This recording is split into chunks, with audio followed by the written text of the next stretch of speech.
Vamos dar início a esta reunião de Câmara de 8 de fevereiro, ordinária em videoconferência pelas razões que são do conhecimento geral. Dar início a esta reunião, portanto, agradecendo a todos aqueles que estão presentes e àqueles que também contribuem para que a reunião se consiga realizar. Pronto, aqui, como é habitual no período antes da ordem do dia, cumpro-me então dar nota da evolução da situação epidemiológica à data de hoje e há neste particular a registar os seguintes números. Nós temos neste momento uma situação de 399 casos positivos confirmados ativos à Covid-19, temos 686 casos que já tiveram recuperação clínica e temos 45 óbitos a lamentar, sendo que destes 45 óbitos, 29 resultam do surto que existiu e que ainda está ativo num dos lares da Santa Casa da Misericórdia da Ruda, resulta do surto que se verificou no solar de São Miguel, portanto também uma residência sénior do Conselho, e 2 no lar de Solar Vila da Ruta, em Ado Barriga, o que totaliza, portanto, aqui um número de óbitos já significativo, de 32 nos casos dos surtos, e, portanto, contas feitas, existem também 13 óbitos a lamentar na comunidade, enfim, que não está necessariamente a residir em estruturas residenciais para idosos. Enfim, já se começam a sentir alguns dados de algum abrandamento da epidemia ou da pandemia no Conselho, embora ainda seja muito cedo para tirar conclusões precipitadas e, sobretudo, entendermos aqui que não é necessário continuarmos este confinamento geral, até porque os dados recentes apontam que, de facto, estas próximas 2 semanas, em termos de pressão sobre os serviços de saúde, sobretudo a nível da unidade de cuidados intensivos, é de facto muito significativa e, portanto, é desaconselhável uma atitude de relaxamento perante a pandemia, até porque ela está longe, neste momento, infelizmente, de estar controlada, também aqui no Conselho e, obviamente, na região e no país. E, portanto, estes dados são, de alguma forma, animadores, mas não são mais do que isso, portanto, devem convocar-nos todos para agirmos em conformidade perante a gravidade daquilo que estamos a viver, que, como sabem, é absolutamente elevado o risco de transmissão comunitária pelo vírus ainda e, portanto, qualquer atitude de relaxamento perante a pandemia é colocar em risco a vida daqueles que são mais frágeis perante esta pandemia. Dar nota também que, neste momento, nesta semana, nós estamos a fornecer, no âmbito daquilo que são as refeições escolares para os alunos com a escalão A e escalão B da Ação Social Escolar, 66 refeições esta semana, portanto, entregas ao domicílio, pelos nossos serviços também a quem agradeço esse contributo. Temos também a registar 9 alunos que estão neste momento na Escola de Acolhimento, no Centro Escolar da Ruda, para os profissionais, portanto, são filhos de profissionais que estão na linha da frente e enquadrados nos termos da portaria que aplica este racional e, portanto, têm escola presencial, portanto, são 9 alunos que temos no Conselho nestas condições. E dar nota também que na passada semana foi concluída a entrega de 160 tablets no agrupamento e no externato João Alberto Faria, sendo que no agrupamento foram 120 tablets disponibilizados, ou seja, já existia um programa Educar com Tecnologia que foi reforçado e, portanto, foram entregues no total 120 tablets ao agrupamento e 40 tablets ao EJAF por iniciativa do município. E tenho nota também, na passada semana, que já tinham chegado 34 equipamentos informáticos fornecidos pelo Ministério da Educação, mas que está previsto uma entrega reforçada a breve trecho, embora ainda não tenha aqui dados sobre essa matéria. Sobre a campanha de vacinação e aquilo que está previsto em termos de vacinação Covid-19 para o Conselho, eu se calhar iria pedir à nossa colega, a vereadora Carla, para poder dar uma informação mais detalhada sobre esta matéria, está bem? Muito obrigado.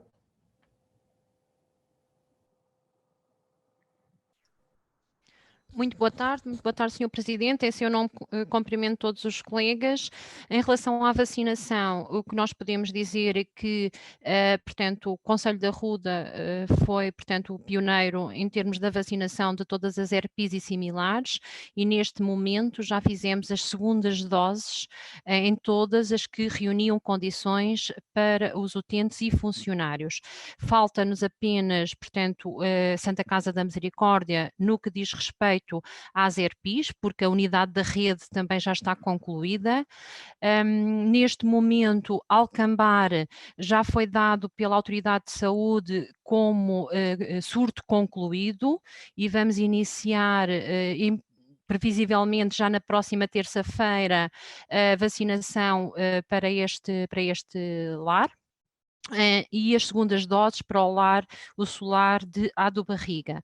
Portanto, em termos de este grupo mais vulnerável, mais sensível e com comorbilidades associadas, de alguma forma ficam todos vacinados. Só para dizer que mesmo as novas entradas, quer de funcionários, quer de utentes, estando garantida à partida a imunidade de grupo, eles serão oportunamente vacinados em contexto de centro de vacinação ou domicílio, desde que as vacinas o permitam. Portanto, nós também estamos a aguardar, portanto, vacinas que permitam vacinar as pessoas em contexto domiciliário. Posso avançar, estamos a aguardar durante o dia de hoje a entrega da tranche das vacinas para os bombeiros, portanto a todo o momento aguardamos essa informação, já estão priorizados, já está tudo preparado, os primeiros 24 bombeiros a serem vacinados do Corpo de Bombeiros da Ruda dos Vinhos. Também em termos de centro de vacinação, para todos os utentes com 50 ou mais anos e com patologia associada que sejam elegíveis nesta primeira fase, assim como todos os utentes com maior ou igual com 80 anos, estão todos identificados, estão a ser validados os contactos para que se possa fazer o agendamento com tranquilidade e que todas as pessoas cheguem à informação em devido tempo. Presumo que para a semana, eventualmente, começamos a vacinação já em termos desta primeira fase da população em geral. Ao dispor, se quiserem colocar mais alguma questão adicional que considerem por conveniente. Ok, muito obrigado. Colegas, alguém que quer usar a palavra neste ponto antes da ordem do dia? Eu gostava. Sr. Vereador, faz favor. Perguntar à vereadora Carla, portanto, temos aqui no nosso conselho, digamos que os utentes com mais de 50 anos, ou de 50 anos com aquelas patologias, e bem como os de 80, que eram prioritários, que vão ser, se têm, pronto, segundo percebi, que em princípio estamos na fase de validação destes contactos e que se prevê o quê? Uma semana para que se inicie, sobretudo à população mais idosa, aquela dos 80, acima dos 80, se já há alguma previsão para o início. A previsão não depende da validação, essa validação já foi feita das listagens. Aquilo que nós estamos a fazer concomitantemente é para que algumas pessoas que eventualmente não tenham telemóvel ou não tenham os dados atualizados, estamos a fazer, portanto, estamos proativamente com essa preocupação, mas o início da vacinação não depende dessa validação. As listas estão validadas e, portanto, assim que tivermos vacinas, nós vamos, portanto, para o centro de vacinação, ou se as vacinas não forem assim tantas quanto isso numa primeira fase, até podemos usar a unidade de saúde, mas neste momento, portanto, estamos só a aguardar a entrega das vacinas, a disponibilidade das vacinas. Sim, mas, Sr. Vereador, mas desculpe, eu penso que percebi. Talvez não esteja a ser, ou talvez a minha pergunta não tenha sido a mais correta. Mas a questão é, o trabalho está a ser feito da validação dos contactos, depois saber como é que se vai atuar, nomeadamente com as pessoas mais idosas, porque, naturalmente alguns se calhar nem telemóvel têm para receber os SMS, depois terão que ser por cartas, portanto, essa questão burocrática nós conhecemos. Mas o que eu pretendia saber é se efetivamente já há alguma informação que nos permita, digamos assim, ter num horizonte curto, sei lá, uma semana, 2 semanas, o início desta vacinação para a população dita idosa, porque é prioritária, ou seja, aqueles que têm mais de 80 anos. Esta era a questão. E a segunda questão é se essa vacinação, quando se iniciar, se vai ser feita em território do Conselho, nomeadamente no centro de saúde ou noutra instalação qualquer, ou se os nossos idosos terão que se deslocar para outras instalações que não propriamente no interior do concelho. O que está previsto neste momento, de acordo com a norma e de acordo com as vacinas que estão no mercado e disponibilizadas, é que só há hipótese de 3 pontos de vacinação. Um ponto de vacinação é na própria unidade de saúde, o segundo ponto de vacinação é num centro de vacinação face ao número de vacinas que nós temos e ao número de pessoas que temos para vacinar, e um terceiro ponto de vacinação a considerar é o domicílio. Neste momento, a norma aponta que, com as vacinas que nós temos, da Pfizer e a da Moderna, que vamos receber, assim como a AstraZeneca, não são para o ponto de vacinação domicílio, face à especificidade das vacinas. Portanto, pese embora os utentes tenham critérios de elegibilidade 50 mais, desde que estejam dependentes no domicílio, eles não serão vacinados para já. Portanto, aguardaremos a vacina que tenha condições para que se possam vacinar no domicílio. Eventualmente, unidose, portanto, vamos aguardar esse tipo de vacinas. Quanto ao início da vacinação, no ASE Estuário do Tejo, a vacinação está prevista começar esta semana com um projeto piloto, eventualmente em Alverca, pelo número de vacinas, e para testar o sistema de informação e a forma de agendamento, e, portanto, eu julgo, mas estou eu a dizer que num curto espaço de tempo, provavelmente para a semana, haverá condições de vacinas disponibilizadas para começarmos a vacinar no centro de vacinação. Esse centro de vacinação está a ser preparado no pavilhão de multiusos para as pessoas do Concelho da Ruda dos Vinhos. Muito obrigado. Não sei se há mais alguma questão neste período antes da ordem do dia. Não havendo, podemos então entrar no período da ordem do dia. Temos aqui... Não, Sr. Presidente, eu agora queria uma outra questão que não tem nada a ver com a senhora vereadora. Pronto, eu perguntei precisamente se havia mais alguma questão. Não, sobre este tema não. A outra questão que eu queria colocar é a seguinte. Portanto, todos nós sabemos que tivemos agora o recomeço das aulas online e sabemos que o município tem estado a fazer um esforço no sentido de entregar, como o Sr. Presidente já disse, os tablets, digamos assim, aos alunos. Muito bem. Agora, a questão é se, efetivamente, o Sr. Presidente pensa tomar algumas medidas junto, digamos, dos operadores da internet, porque, como é sabido, nós temos problemas no concelho. Designadamente na freguesia de Arranhó é uma, talvez, das mais afetadas com a quebra de sinal e, portanto, isso, de alguma forma, também inviabiliza que os nossos alunos possam ter as aulas online com eficácia. E daí eu perguntar ao Sr. Presidente se estão previstas algumas medidas e quais para pressionar essas ditas entidades. Bom, sobre essa matéria dizer o seguinte, no imediato, e daquilo que depende exatamente da Câmara Municipal, o que fizemos foi, no concurso que lançámos, entretanto, para as comunicações e para as telecomunicações do município, para o fornecimento desse serviço ao município, no contrato, uma das condições que está prevista no respectivo caderno de encargos é precisamente o alargamento do fornecimento de fibra óptica em aldeias e localidades que ainda não a têm, através de edifícios municipais que lá estão e que podem receber essa fibra óptica, o que facilitará depois os operadores de poderem buscar essa fibra óptica a esses pontos que vão ser reforçados. Portanto, isso é uma matéria que depende já do contrato. O contrato está neste momento em concurso público, e, portanto, eu diria que a adjudicação há de estar para breve, se tudo correr bem, e o operador que ganhar o concurso aqui na Câmara da Ruda sabe que tem que alargar, portanto, a fibra nas zonas em que ainda não estão convenientemente cedidas, ou servidas neste caso, e terá essa obrigação.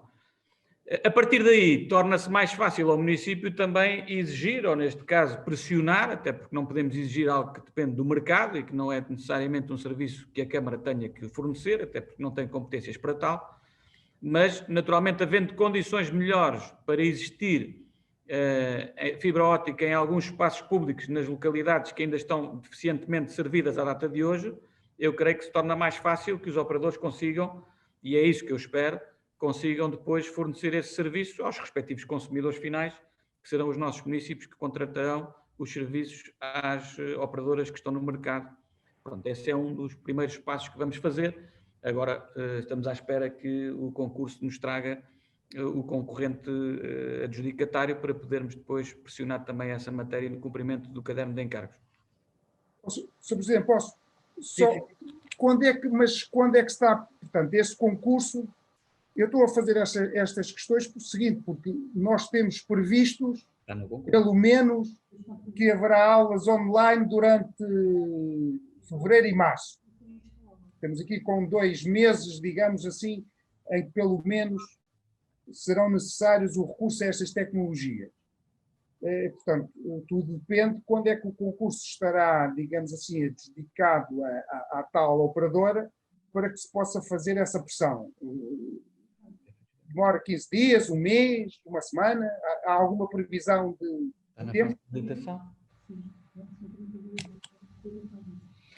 Bom, a Anabela está-me aqui a dar nota, porque eu também não tinha presente isso. O concurso já foi adjudicado a nós, à operadora nós, e está neste momento em fase de habilitação de concurso. O que nós colocámos no caderno de encargos, e isso é ambicioso sim, foi que a obrigatoriedade de melhorar o fornecimento da fibra óptica onde ela está deficitária, que está identificado no caderno de encargos, é de 30 dias úteis. Eu diria que no curto prazo, obviamente, não consigo antever, mas se tudo correr bem, daqui a 1, 2 meses, talvez tenhamos esse reforço, o que não é o ideal, mas também dizer claramente que esta não é uma necessidade para hoje, esta é uma necessidade para o futuro do Conselho. Isto não é uma coisa que se esgota com o fim do confinamento obrigatório, isto é algo que veio para ficar.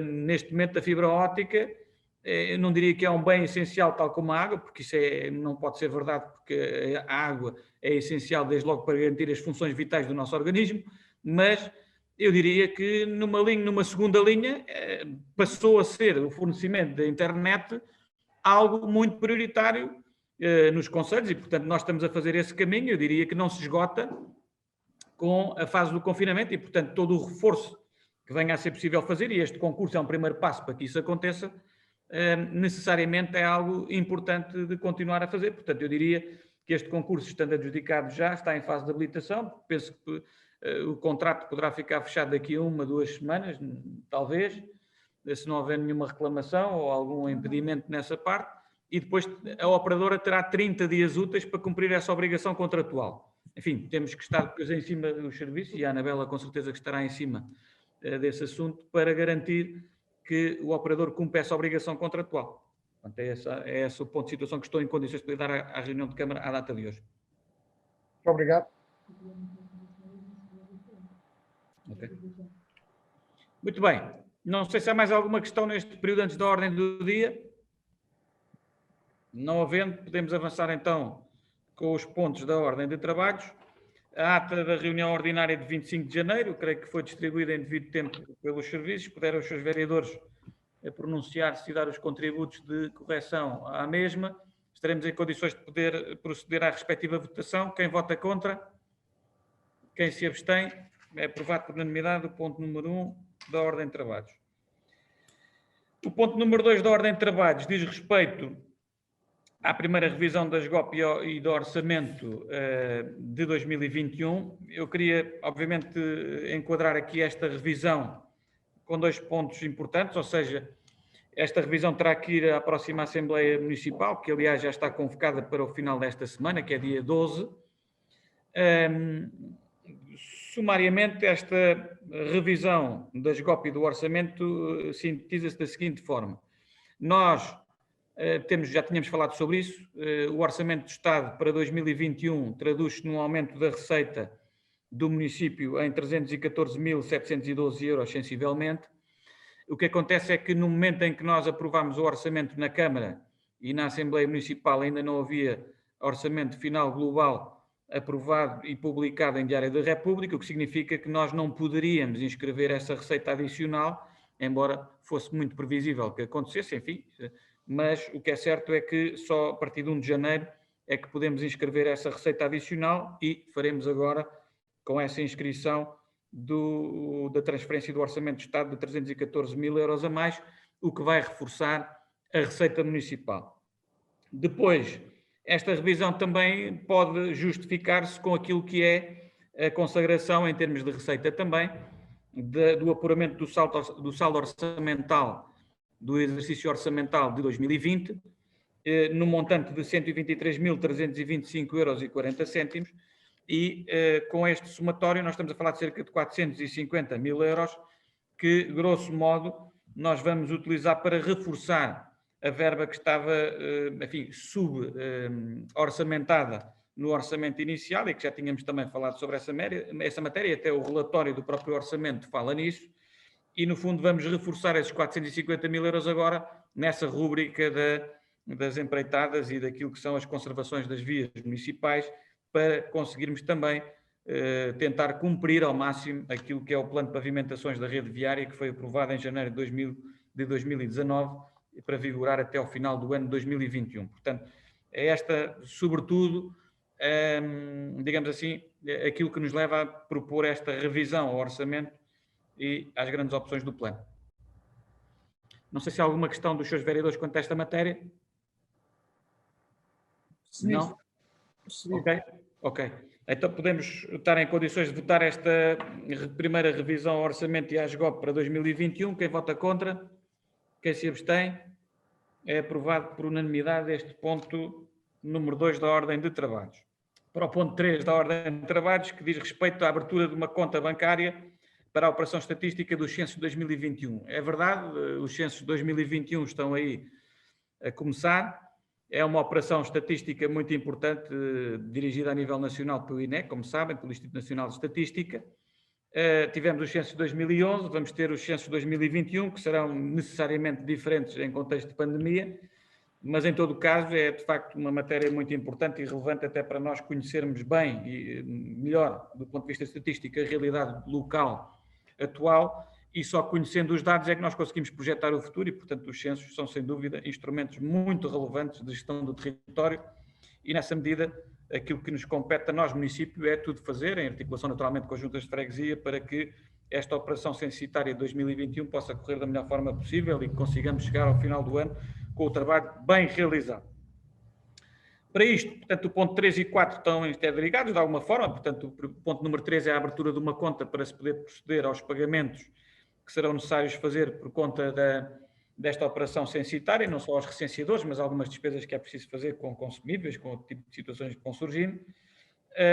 E depois temos aqui que designar também um interlocutor, a pedido do INE, para representar o município nesta interlocução ou nesta interação, melhor dizendo, com o INE, e neste caso concreto, a proposta que eu tenho aqui para apresentar à Câmara é manter a designação anterior. Já foi a doutora Ana Correia que fez esta interação com o Instituto Nacional de Estatística em 2011 e, portanto, entendemos que é uma técnica municipal qualificada para poder fazer esta interação com o INE a propósito da operação censitária 2021. Portanto, se não virem inconveniente, portanto, iríamos, não sei se há alguma questão sobre os pontos 3 ou 4, mas iríamos... Sr. Presidente, sim. eu só uma pergunta, se tem mais ou menos a noção de qual vai ser o custo, digamos assim, desta operação dos censos? Não consigo dizer, porque isso é uma matéria que é gerida pelo INE, ou seja, nós não temos aqui uma intervenção em termos de planeamento, em termos financeiros. Ou seja, esta conta é para agilizar, porque vai ser nomeado um delegado local, é o INE que seleciona as pessoas, aliás, fez um concurso recentemente para selecionar delegados locais. O delegado local, digamos assim, é uma espécie de representante do INE no Conselho, e é ele que, no fundo, é que vai fazer essa gestão dos pagamentos e tudo isso. Portanto, esta conta vai ser utilizada para fazer, nós recebemos, o município recebe do INE para alocar especificamente a esta conta, portanto, aquilo que são as verbas que o INE, no fundo, disponibiliza para se fazer a operação censitária, e a gestão até da própria conta vai ser feita, naturalmente sou eu que vou vincular, porque é o Presidente da Câmara e a Tesoureira do município que vão fazer a movimentação da conta, mas por indicação deste delegado nacional, regional e local, neste caso, que será local, para, no fundo, acompanhar esta operação censitária. Eu não consigo, nesta fase, dizer qual é que é o custo estimado, nem tenho ainda indicação nenhuma, quer da Ana Correia, quer da própria INE, sobre os custos que estão aqui a ser contemplados, mas comprometo-me naturalmente, quando tiver informação mais concreta, a partilhar com os colegas aqui na reunião de Câmara nesse sentido, está bem? Obrigado, muito obrigado. Pronto, se não houver nenhuma questão em concreto, se quer podíamos colocar à votação individualmente, portanto, o ponto número 3, a abertura da conta, quem vota contra, quem se abstém, é aprovado por unanimidade o ponto 3 da ordem de trabalhos, e o ponto número 4, não sei se isto tem que ser por votação secreta, mas é a designação, não é nenhuma eleição, entende-se que pode ser por votação, neste caso virtual. Quem vota contra esta designação, ponto número 4, quem se abstém, é aprovado também por unanimidade a designação do interlocutor. A proposta que consta no número 4 da ordem de trabalhos. O ponto seguinte é mais um ponto relacionado com a ação social escolar, enfim, ao abrigo daquilo que são as competências legais, compete à Câmara deliberar a atribuição destes apoios. Não vou aqui também, como é habitual, por uma razão de proteção de dados, no fundo, identificar as situações, que elas estão aqui descritas na proposta. Estamos a falar de 50% de apoio num dos casos para escalão B em termos de apoio de refeição e, noutro caso, é um aluno que passará a beneficiar do escalão A, portanto 100% do valor da refeição e, neste caso, o município estima um encargo com este apoio de 216,81 €. Portanto, não sei se há alguma questão dos colegas sobre este ponto número 5. Não havendo, podemos passar então à votação deste ponto. Quem vota contra, quem se abstém, é aprovado por unanimidade este ponto número 5 da ordem de trabalhos. O ponto número 6...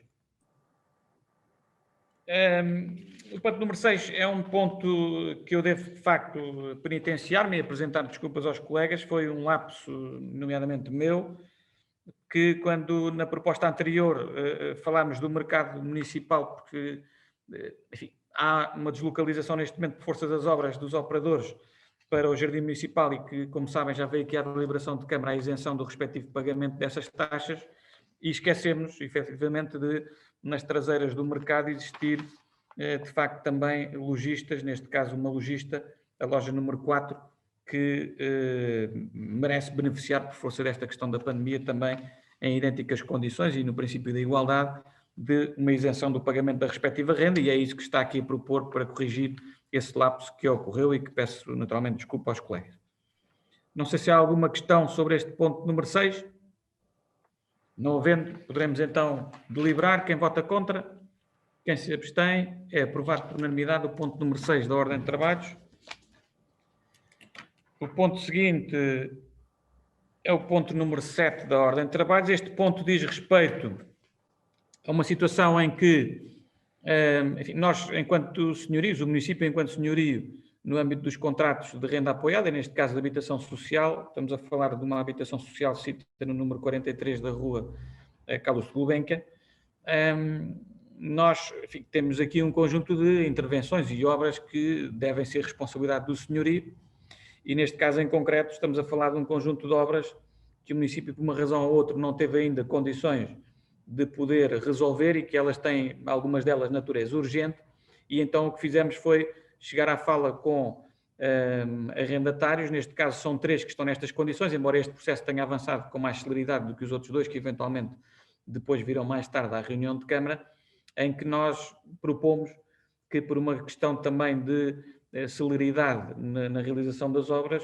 portanto, o arrendatário se possa substituir ao município, entre aspas, naquilo que é a realização de obras que seriam competência do senhorio e não do arrendatário, e são compensados.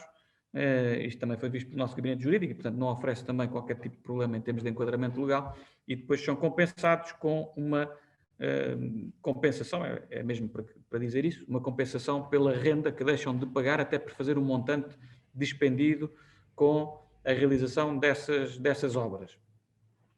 Portanto, basicamente é este o ponto, ou seja, no fundo, a aprovar-se a reunião de Câmara hoje, este ponto número 7 da ordem de trabalhos, o que vai acontecer é que a arrendatária vai fazer aquelas obras assume que as faz e que elas estão corretas e, portanto, vai garantir que isso aconteça, até porque é ela que escolhe quem é o empreiteiro que vai fazer as obras, e depois o município assume, numa vistoria final, que as obras estão feitas e reconhece que durante o período de tempo necessário até prefazer o montante despendido com o custeio dessas obras, a arrendatária não pagará a renda em conformidade. Portanto, basicamente é isso que está aqui em causa, mas naturalmente ficarei ao dispor de alguma questão que entendam por conveniente.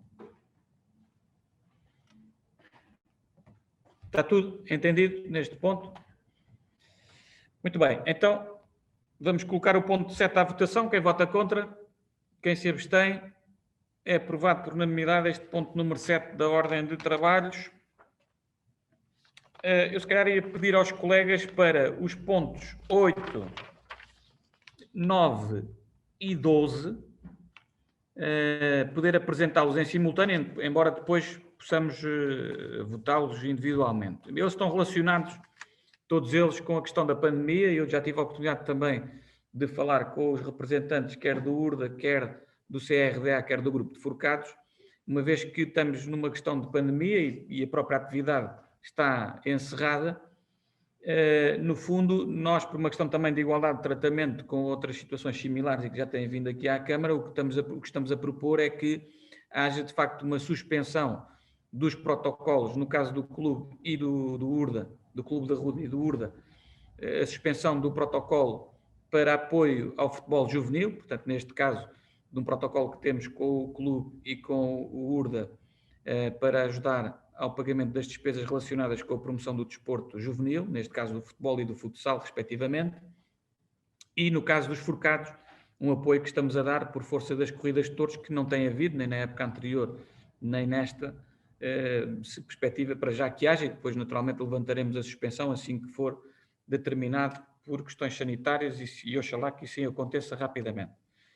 Portanto, basicamente é isto, ou seja, é suspender estes protocolos até que a prática desportiva num dos casos e a prática tauromáquica noutros esteja suspensa também em conformidade com aquilo que são as orientações que foram emanadas do Governo e através também da Direção-Geral de Saúde. Não sei se há alguma questão dos seus vereadores quanto a esta matéria. Sr. Presidente, eu é uma coisa muito breve e naturalmente que estou de acordo com esta suspensão, até porque as atividades não estão a ser exercidas, mas recordo que já numa reunião, agora não sei em que reunião foi, mas que levantei a questão, e aqui não tem a ver com a Câmara propriamente dito, mas com os clubes, quer o CRDA, quer o RDA, exatamente, de terem pago, como sabemos, as inscrições na Federação e espero, no fundo é aquilo que eu espero, porque acho que também é uma questão de justiça, que a Federação tenha em conta que esses montantes que foram pagos ou que sirvam para as inscrições do próximo ano ou então que devolvam esse montante às câmaras, à instituição, aos clubes, porque no fundo são os pais que suportaram isso, juntamente com os clubes, e de alguma forma é uma questão de justiça, uma vez que os miúdos, infelizmente, como já constatamos, não podem praticar o desporto como queriam e desejavam. Eu confesso que à data de hoje não tenho informação sobre essa matéria, mas é uma questão pertinente. Aliás, já tínhamos falado sobre isso, como disse bem, numa das reuniões, creio que em novembro, por aí. Mas pronto, também vou procurar sondar os clubes para perceber se estão a ser feitas algumas diligências nesse sentido. Epá, no mínimo, eu diria que aquilo que tiver sido pago deve entrar por conta daquilo que... próximo ano? No início das atividades, quando elas vierem a justificar. E, portanto, parece-me que era uma questão até para os clubes. De aumentar a justiça. Exatamente. Muito bem. Bom, não sei se há mais alguma questão sobre estes pontos. Creio que não. Podíamos voltá-los então separadamente. Ponto número 8 da ordem de trabalhos é a suspensão do protocolo de cooperação com a Associação do Grupo de Forcados Amadores da Ruda dos Vinhos. Quem vota contra? Quem se abstém? É aprovado por unanimidade este ponto 8º da ordem de trabalhos. O ponto 9º da ordem de trabalhos é a suspensão do protocolo entre o município e o CRDA, do futebol juvenil. Quem vota contra? Quem se abstém? É aprovado por unanimidade também o ponto número 9 da Ordem de Trabalhos. O ponto 10 da Ordem de Trabalhos, enfim, o ponto 10 e 11 estão, diria eu, relacionados, mas de todo modo, só para contextualizar isto, o ponto 10 surge aqui pelo seguinte: nós tínhamos que ter regulamentação para o período entre janeiro e fevereiro, no que diz respeito ao protocolo que temos com o Clube Recreativo e Desportivo Arrodense para a manutenção e gestão do pavilhão polidesportivo e, portanto, precisamos de ter a renovação deste protocolo para poder pagar, digamos assim, a gestão e a manutenção do pavilhão polidesportivo nos meses de janeiro e fevereiro. Fevereiro, apesar de tudo, não teve atividade letiva, mas de todo o modo há custos correntes que entendemos que devem ser mantidos, até porque a instalação está permanentemente a ser desgastada e não é assim tão pouco quanto isso. E, portanto, daí esta proposta do ponto 10 da renovação do protocolo por estes 2 meses, uma vez que o ponto 11 trará uma nova proposta de protocolo que, a ser aprovada, passa a reger a relação entre o município, o CRDA, e depois com uma nova entidade, que já teremos a oportunidade de apreciar essa matéria, de março para a frente, de março em diante, se for aprovado. E, portanto, para já, temos primeiro que aprovar este ponto número 10, que nos permite que não haja aqui vacatura ou no fundo, um hiato e um vazio legal ou regulamentar nos meses de janeiro e fevereiro, e depois discutiremos o ponto 11, que será para o futuro, se for aprovado. Portanto, basicamente era isto. O ponto 10 é, no fundo, renovar este protocolo que existe desde 93, portanto, e depois o ponto 11, se for aprovado, insisto, será depois a regulação futura entre as partes para a gestão do pavilhão polidesportivo. Não sei se há alguma questão quanto ao ponto 10. Vereador, tem que ligar aí o micro que eu... Se bem percebi, só quero certificar-me disto. O ponto 10 é a obrigação desta renovação, tem a ver exclusivamente com os pagamentos de janeiro e fevereiro. Correto. Pronto. Findo isto, uma nova era, se for, ou não... Se for aprovado. Muito bem.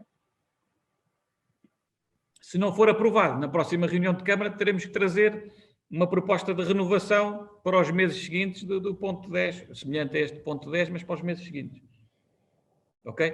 Portanto, o ponto 10 é para não haver um vazio e para que janeiro e fevereiro contabilizem também na gestão do protocolo de manutenção do pavilhão polidesportivo. O ponto 11 é uma proposta que já falaremos mais adiante sobre isso, já de seguida, para vigorar de março em diante. E por um prazo de 5 anos, se for aprovado. Muito bem, não sei se há mais alguma questão sobre este ponto número 10. Não havendo, eu colocaria então à votação este ponto número 10. Quem vota contra? Quem se abstém? É aprovado por unanimidade então o ponto número 10 da Ordem de Trabalhos. O ponto número 11, então sim, agora no fundo está relacionado com o anterior, na medida em que versa sobre o mesmo objeto, que é precisamente, digamos assim, a manutenção do pavilhão polidesportivo. Como é do conhecimento geral, e pelo menos de todos nós aqui nesta reunião, existia um protocolo entre o município e o Clube Recreativo e Desportivo Arrodense desde 1993, a altura em que foi construído, ou inaugurado, melhor dizendo, o pavilhão polidesportivo, e que tinha subjacente a esse protocolo a existência de um contrato-programa que existiu entre a Câmara Municipal, o próprio clube e também, no fundo, as escolas do Conselho e o Ministério da Educação, que, no fundo, foi o chapéu institucional para que o Ministério da Educação pudesse, o Governo na altura, pudesse financiar a construção do pavilhão polidesportivo. Depois desse protocolo, houve a necessidade de protocolar, portanto, uma relação institucional entre a Câmara e o Clube Recreativo e Desportivo Arrodense, em que a Câmara se comprometia, entre outras coisas, a subsidiar, no fundo, através de subsídio, financiar aquilo que são a manutenção dos custos operacionais, quer com limpeza, quer com funcionários para a vigilância do pavilhão, etc. E obrigou-se também a assumir despesas de natureza relacionadas com a realização de obras ordinárias ou extraordinárias no pavilhão polidesportivo. Como sabemos, este protocolo já era muito antigo, não tinha propriamente um prazo de vigência, andávamos sempre com esta coisa de não ter um prazo de vigência concreto, e por isso estas renovações sucessivas ao longo de vários anos, sem se ter mexido no protocolo, e finalmente conseguimos meter mãos à obra desde alguns meses a esta parte. Aliás, na última reunião que tive com a Comissão de Gestão do Clube, há cerca de um ano atrás, tive a ocasião de dizer que achava pertinente essa questão do protocolo e achava que a Câmara Municipal deveria ter um papel a desempenhar forte, mas achava sempre como disse, que o Externato João Alberto Faria, sobretudo enquanto principal utilizador das instalações, deveria ser parte outorgante do protocolo e assumir também alguma responsabilidade naquilo que é o destino a dar ao pavilhão e aquilo que é também o suportar dos respectivos encargos anuais. E, portanto, nessa medida, assim que a nova direção tomou posse, uma das questões prioritárias que coloquei em cima da mesa, como relevante, eu queria falar de direção do clube, claro, numa das primeiras reuniões que tivemos após tomarem posse, foi logo dizer que havia um processo que deveria ser iniciado rapidamente, que é precisamente a questão do protocolo de gestão com o pavilhão, sobre o pavilhão, que não só está desatualizado, como carece, de facto, daqui de um acordo entre várias partes para que consigamos, de facto, manter uma instalação muito importante no Concelho e que é importantíssima para salvaguardar a prática do desporto, não só desporto escolar, mas também do desporto numa acessão mais lata do termo.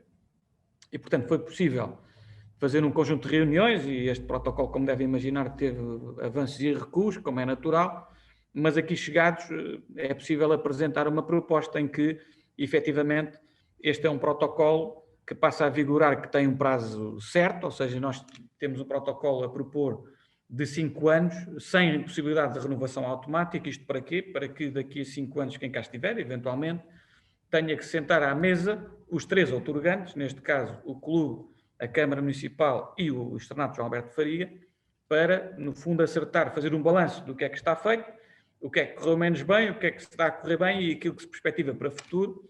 E, portanto, parece-me que, a destacar aqui, eu diria que este prazo de vigência de 5 anos parece-me que garante que haja aqui um horizonte temporal mais definido, em que o próprio clube possa programar os investimentos necessários para realizar no pavilhão polidesportivo e ter um enquadramento financeiro razoável que o permita fazer num âmbito plurianual, com estabilidade, como disse, e, portanto, parece-me que este prazo aqui é algo relevante a destacar. Depois destacar também, como já foi referido, que me parece, como disse sempre, e acho que é muito importante, que o EJAF, portanto, possa figurar como parte principal, também outorgante aqui no protocolo, e que possa fazer parte das soluções e, portanto, também agradecer ao EJAF, naturalmente, aquilo que foi possível concretizar com a assunção deste compromisso, figurando como outorgante deste protocolo tão importante. Depois, algo que para nós, Câmara, também faria sentido, ou seja, mal ou bem nós temos que reconhecer, e eu já reconheci isso, que apesar da Câmara ter feito investimento ao longo dos anos e ter feito obras por administração direta ao longo dos anos no pavilhão polidesportivo, a verdade é que temos tido muita dificuldade operacional de conseguir, no fundo, ir ao encontro daquilo que são as necessidades e expectativas da população no que diz respeito à realização de obras de manutenção do pavilhão polidesportivo. E, portanto, nessa medida, o que está aqui subjacente é que nós vamos aumentar muito a transferência financeira, não é um montante despiciando, e vamos, no fundo, desonerar o município, a Câmara Municipal nomeadamente, de ter que fazer as obras de manutenção ordinárias e extraordinárias e, portanto, passamos a estar desobrigados de algo que não tínhamos capacidade objetivamente, e eu reconheço isso, de poder fazer ou assumir de uma perspectiva satisfatória. Depois, algo que também me parece importante é que o clube passa a ter seguro multirriscos obrigatório, portanto, que não existia. Existia seguro de praticante, mas não existia seguro multirriscos da instalação e, portanto, parece-me que aqui também é algo que muito importante de assinalar, esta possibilidade do seguro multirriscos existir, para garantia de todos.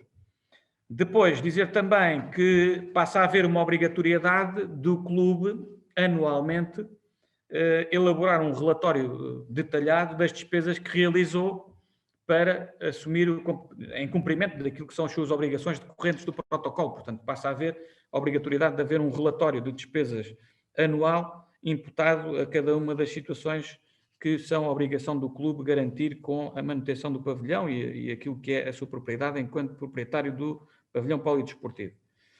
Em termos de aumento da transferência anual, de facto, o município passa de uma transferência anual de cerca de 18.627 euros para 32.000 euros, ou seja, é um aumento de 13.400 euros sensivelmente, ou quase à volta dos 75% em relação àquilo que era o montante anteriormente disponibilizado, mas no fundo parece-me que aqui também, do ponto de vista estritamente do município, este aumento parece-me que pode ser compensado a médio prazo com aquilo que é esta desoneração que referi há pouco de passarmos a não ter a obrigação de manutenção das obras que se forem necessárias fazer no pavilhão polidesportivo e, portanto, o clube passa também a ter mais autonomia para tomar essas decisões enquanto proprietário, enquanto entidade gestora do pavilhão, que nunca deixou de ser e, portanto, nessa medida eu penso que ganham todas as partes e por isso foi possível chegar a acordo com este protocolo, esta proposta que vem aqui à reunião de Câmara e que naturalmente, se merecer a aprovação dos colegas, será outorgado no início do mês de março para produzir efeitos nesse mesmo período de março em diante, pelo prazo de 5 anos, como está aqui na proposta de protocolo. Basicamente, de uma forma muito sumária, é este o enquadramento que gostaria de transmitir aos colegas neste ponto número 11 da Ordem de Trabalhos, mas naturalmente estarei ao vosso dispor para alguma questão que entendam por pertinente. Muito obrigado. Sr. Presidente, posso? Força. Eu acho, na minha modesta opinião, que se deu um passo, digamos, significativo para regularizar uma situação e para mim o mais importante é dar-lhe a transparência que a matéria exige. E nesse aspecto acho que as coisas estão mais clarificadas. Então, temos aqui os 3 intervenientes, digamos, a outorgar. A questão que eu queria colocar, e parece, sem querer antecipar a resposta, mas que é a seguinte: nós não temos dúvidas que o proprietário é o CRDA. Sabemos que o CRDA, só por si, não tem capacidade de gestão, daí o município não tem capacidade de gestão, não tem receitas suficientes para, digamos assim, também manter o pavilhão em boas condições para a prática desportiva. Portanto, os contributos que o externato dá podem ser ou não relevantes. A questão é, ao fim dos 5 anos, o Sr. Presidente disse aí, eu também interpretei isso dessa forma. Se o CRDA não quiser continuar, digamos assim, nesta parceria com o externato e com a Câmara, por hipótese, tem todas as possibilidades legais para dizer, olha, nós até aqui fomos parceiros, daqui ao fim deste prazo termina, digamos, esta nossa parceria. Ou não é assim?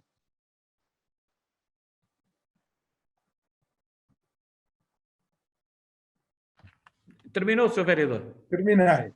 Pronto, agradecer as palavras que dirigiu. Enfim, de facto, eu também sinto que este era um ponto que nós tínhamos que resolver mais cedo ou mais tarde. Confesso que já estou na Câmara desde 2009, como vereador na oposição, e depois já muitos anos, alguns anos, pelo menos, como Presidente de Câmara, e este era um ponto daqueles que eu fazia questão mesmo de tentar dar um contributo para que ele se resolvesse e para melhorar, de facto, aqui, aquilo que para mim é essencial, que é a gestão do pavilhão polidesportivo enquanto equipamento absolutamente importante no nosso concelho.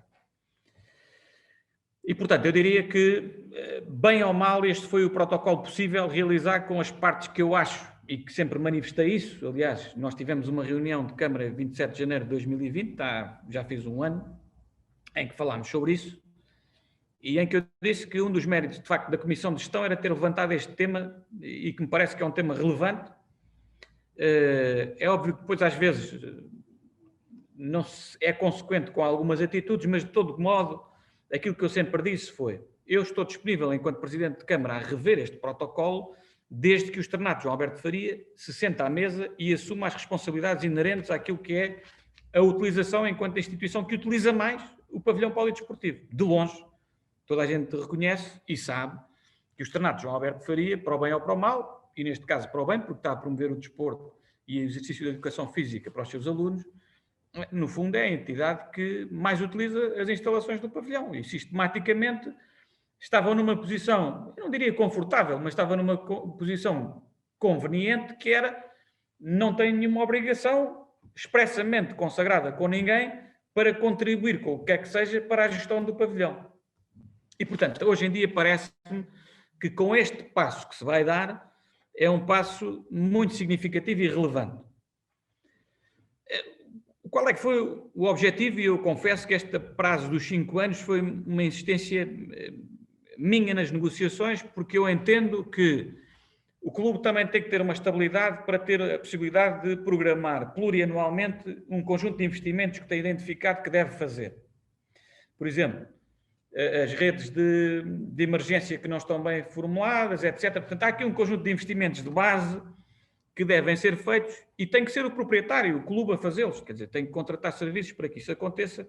Depois é óbvio que há aqui algumas obras que têm que ser planeadas, e foi o que eu disse ao presidente do clube: não podemos achar que conseguimos fazer as obras todas, portanto temos que fazer uma hierarquização e priorizar, e naturalmente, se for preciso algum apoio dos serviços técnicos do município, naturalmente que isso não está aqui em causa, aliás, e o protocolo também aponta que os serviços técnicos do município continuarão a colaborar, aliás, a Câmara, ao demitir-se, não é ao demitir-se, no fundo, ao deixar de estar obrigada a fazer as obras propriamente ditas, não quer dizer que deixe de se preocupar com a instalação, antes pelo contrário, nós, como vamos ter mais dinheiro lá alocado, com certeza que vamos ter que redobrar aquilo que é a fiscalização, aquilo que é a atenção e aquilo que é a colaboração com uma entidade que vai receber dinheiro público para poder fazer a gestão do equipamento, que é de utilização coletiva e relevante do ponto de vista público.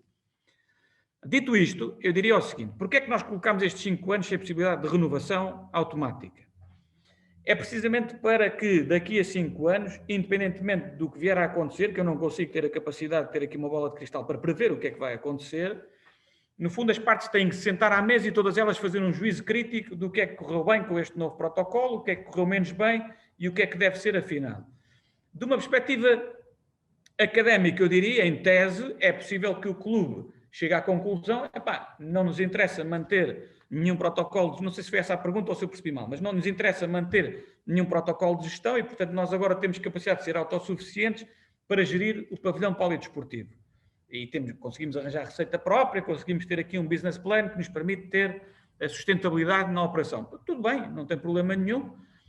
A Câmara Municipal, a única coisa que, enquanto parceiro institucional que quer, até porque temos outros equipamentos que estão cedidos ao clube, como é o caso do campo municipal de futebol, como sabem, aquilo que queremos continuar é permitir que a população da Rua dos Vinhos possa beneficiar das instalações do polidesportivo, que também teve financiamento do município da Rua dos Vinhos, como sabem.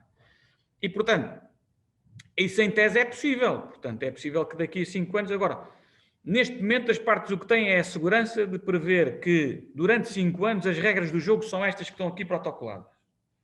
E, portanto, eu queria também dar ênfase a isso, e esqueci-me de dizer na intervenção inicial, mas está muito claro no texto do protocolo: com a aprovação e com a assinatura deste novo protocolo, é revogado o protocolo de 1993. Portanto, esse deixa de existir e deixa de figurar no nosso ordenamento jurídico e, portanto, passa a substituí-lo um outro, que é este, que tem um quadro muito claro, de 5 anos de vigência, sem possibilidade de prorrogação automática ou de renovação automática, e que tem um conjunto de obrigações muito bem detalhado.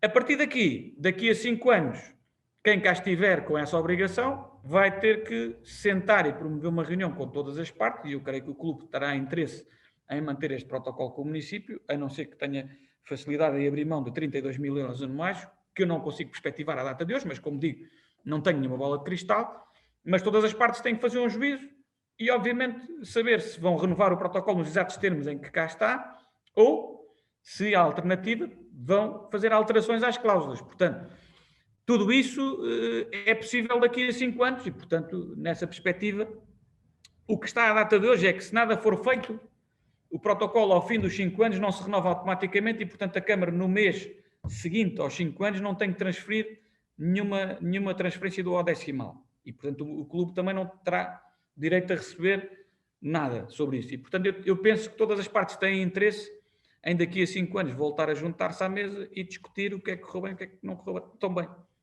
Não sei se respondi à questão. Ó, Sr. Presidente, eu acho que não respondeu, mas talvez a minha pergunta possa não ter sido tão clara quanto desejava. Mas a questão é assim, temos 3 partes neste protocolo, muito bem. E eu também tenho sérias dúvidas que o clube possa prescindir, digamos assim, deste apoio financeiro anual que o município está disponível para dar. Mas, então, concretizando um pouco mais, vamos imaginar, e eu também não tenho nenhuma bola de cristal, mas vamos imaginar que o clube tem um aumento de atividades desportivas ou a implementação de outras atividades desportivas que não permita ceder, digamos, aquele espaço do pavilhão no horário pretendido pelo externato. Imaginemos uma coisa dessas. E ao fim de 5 anos, em que as partes, decidem revogar este acordo, é que a questão que me parece a mim é a seguinte: se ele não é automaticamente renovável, parece-me a mim que se extingue ao fim dos 5 anos, caso não haja o ato de renovação. E o que eu pergunto é, o clube pode dizer assim, bem, eu não tenho interesse em renová-lo, porque depois vou renegociar. Isto é uma hipótese académica, mas eu acho que é importante que isto também fique esclarecido.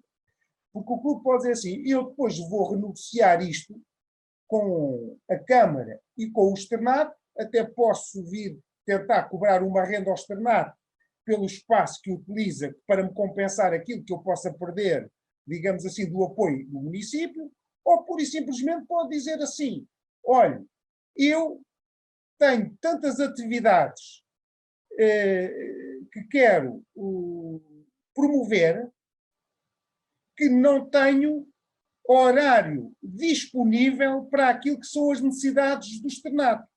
E perguntar-se-á, então em que campo fica o externato? Porque eu também não deixo de ter bem presente da importância que o externato tem tido na produção, digamos assim, não é só do ponto de vista desportivo, é naquilo que representa para o nosso município. Tem um papel importante de atratividade e todos nós reconhecemos isto. E depois também tem um papel de valorizar aquilo que é o ensino no nosso concelho. Tudo isto é demasiado complexo e a minha dúvida é precisamente esta. É porque, olhando para este protocolo, dá-me a sensação que, ao fim de 5 anos, qualquer uma das partes que entenda não renovar, e nomeadamente o proprietário, que é o CRDA, que está, digamos assim, tem legitimidade para o fazer. E saindo enquanto proprietário, qual é a consequência? A consequência é não recebe com participações do município, primeira consequência. Segunda consequência, mas também não tem que ceder o espaço ao externato João Alberto Faria. E imagino que acontece uma situação dessas. Nós ficamos aqui, digamos assim, com um problema nas mãos, porque o clube, com a sua autonomia, pode dizer muito bem, olha, eu vou negociar com outra entidade, eu vou fazer... Pronto. Não importa agora aqui adensar mais o que pode surgir, mas compete também a nós, município, seja lá quem for, que cá esteja daqui por 5 anos, dizer assim, bem, nós temos aqui que gerir este equilíbrio, porque há aqui 2 instituições importantes e que o município, de alguma forma, está a tentar tratar com muito cuidado, de maneira a não ferir suscetibilidades nem do clube, nem, digamos assim, do externato João Alberto Faria. Porque se não for assim, então dá uma sensação que, do ponto de vista objetivo, desde que o clube entenda não renovar o contrato, automaticamente aquilo que acontece é não recebe a coparticipação do município, por um lado, e por outro lado, o externado João Alberto Faria deixa de poder utilizar as instalações porque são do clube. Se assim for, pronto. Alguém vai ter que resolver o problema a seguir. Eu não sei se é bem isso que está aqui presente. Tenho algumas dúvidas. Daí, não sei se o Sr. Presidente me pode esclarecer. Posso tentar ajudá-lo a dar a minha visão sobre isto. Ou seja, neste momento, o externato utiliza o pavilhão polidesportivo ao abrigo de que protocolo? É que o externato, se formos bem a ver as coisas, à data de hoje não tem qualquer tipo de protocolo com o clube. É o clube que tem um protocolo com o município apenas, em que é dito que as instalações são para ser utilizadas pelas escolas. Nem fala diretamente do externato, fala nas escolas lato sensu, onde se inclui, naturalmente, o agrupamento, a escola profissional Gustavo Eiffel e outras escolas que possam vir por aí. E, claro, o agrupamento podia lá pôr os meninos a praticar desporto. Está previsto. Aliás, o protocolo que nós temos com o clube, à data, tinha essa previsão, ou seja, era possível que isso acontecesse. Nunca foi possível, nunca foi necessário à data de hoje e também não é perspectivável que vá ter a médio prazo. Agora, o que eu queria dizer é o seguinte: este protocolo, ao contrário daquilo que possa estar a ser dito ou das dúvidas que se possam estar a ser colocadas, eu diria, este protocolo não fragiliza a posição do externato. Entendo eu que este protocolo não só aumenta com participação do externato, até porque antes o externato pura e simplesmente não tinha a obrigação de pagar o que quer que seja, e aqui neste protocolo vai ter a obrigação de pagar ao clube um montante. Discutir-se-á se é muito, se é pouco. O clube entendeu que estava em condições de aceitar e, portanto, não me devo meter em negociações paralelas e bilaterais entre o clube e o externato.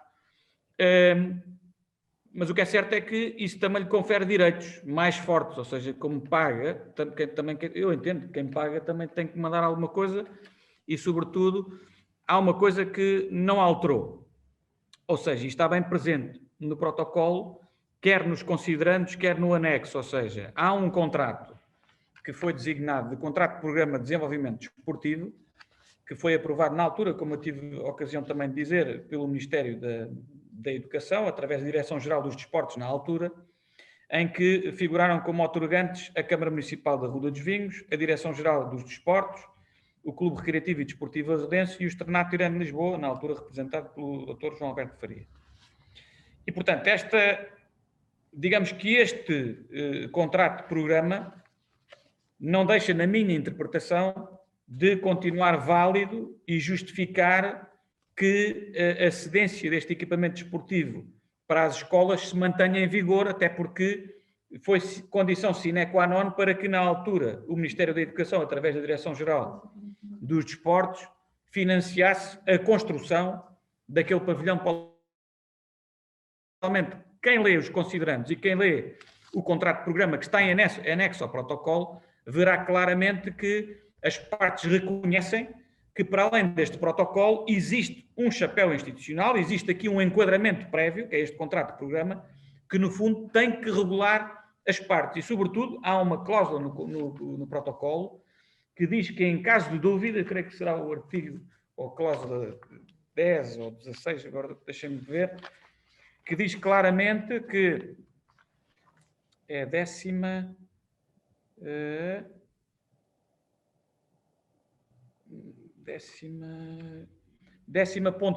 em que diz claramente que os casos omissos do protocolo serão resolvidos por mútuo acordo entre as partes, tendo como referência e integração e interpretação de eventuais lacunas o disposto no clausulado do... Ou seja, parece-me evidente que as partes reconhecem, as partes que estiverem de boa fé a interpretar este protocolo, reconhecerão, naturalmente, que existe um enquadramento jurídico prévio a este protocolo que se mantém, que é, de facto, a existência deste contrato de programa que referi. E, portanto, este contrato de programa que referi tem um pressuposto que é o Governo, na altura, financiou a construção deste pavilhão como contrapartida a que ele pudesse ser disponibilizado para as escolas poderem ter a sua atividade letiva. E, portanto, esse protocolo, ou esse contrato de programa inicial, não se alterou, ele está previsto no protocolo em anexo e até é remetido como elemento integrador de lacunas que eventualmente o protocolo tenha.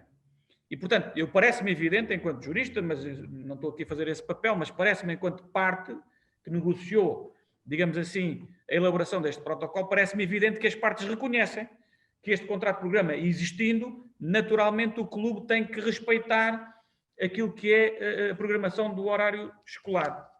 Mas também se diz aqui no protocolo que as atividades do clube devem, no fundo, ter lugar após as 18h30, ou seja, quer os treinos, quer os jogos que existam durante a semana, se houver, devem ter lugar a partir das 18h30, isto é, já depois do término das aulas pelos alunos do externato ou outros que venham a utilizar. Portanto, parece-me que há aqui, como princípio de boa-fé e de colaboração entre as partes na execução deste protocolo, claramente a convicção de que efetivamente há um contrato de programa e há necessariamente aqui uma articulação para que as escolas possam utilizar, e aliás, como sempre têm feito, as instalações do pavilhão polidesportivo. Portanto, isso não me merece grande... Sr. Presidente, se me permite, em síntese é assim, eu também posso ir ao encontro dessa sua interpretação, mas pronto, que isto fique claro, é aquilo que eu, olhando para aquilo que tiro é o seguinte, parece-me que este protocolo, agora celebrado, tem um prazo de validade de 5 anos, mas também me parece que o contrato de programa continua a funcionar como vitalício. E se assim for, se for esta a interpretação mais consentânea com as partes, digamos que estamos aqui, isto é quase a quadratura do círculo. Porque se o contrato de programa é válido vitaliciamente, quer dizer que quer o clube, enquanto proprietário, porque esse é que é o proprietário das instalações, nunca pode privar o externato ou outras escolas de utilizar o pavilhão durante os seus horários escolares, e, por outro lado, o clube, sendo proprietário, quer dizer, é um direito de propriedade muito reduzido, porque só o pode utilizar, digamos assim, no pós-laboral, quase que se me é permitido dizer esta expressão. E ao sábado e domingo. É aquilo que me pareceu resultar disto, e olhando, quer dizer, acho que se tentou ser um bocadinho mais transparente. Agora, até que ponto isto resolve os problemas entre as partes, digamos, agora parece que estão resolvidos durante 5 anos, mas daqui por 5 anos eu não sei, e agora, pronto, é tal bolinha de cristal que nenhum de nós tem, também não sabemos quem é que está na direção do clube daqui por 5 anos, como é que isto pode dar aso aqui a algumas interpretações. Nós agora sabemos o espírito, daqui por 5 anos não sabemos como é que isto vai ser interpretado, e daí eu estar a alertar para estas circunstâncias, porque, digamos, o dizer que se pode revogar, era dizer assim, daqui por 5 anos a entidade proprietária não quer renovar o protocolo, e quando não renova nem com um nem com o outro, ou seja, não renova com os outros 2 parceiros, Câmara e Externato. E se assim for, o Externato fica numa situação debilitada e terá que encontrar uma solução alternativa.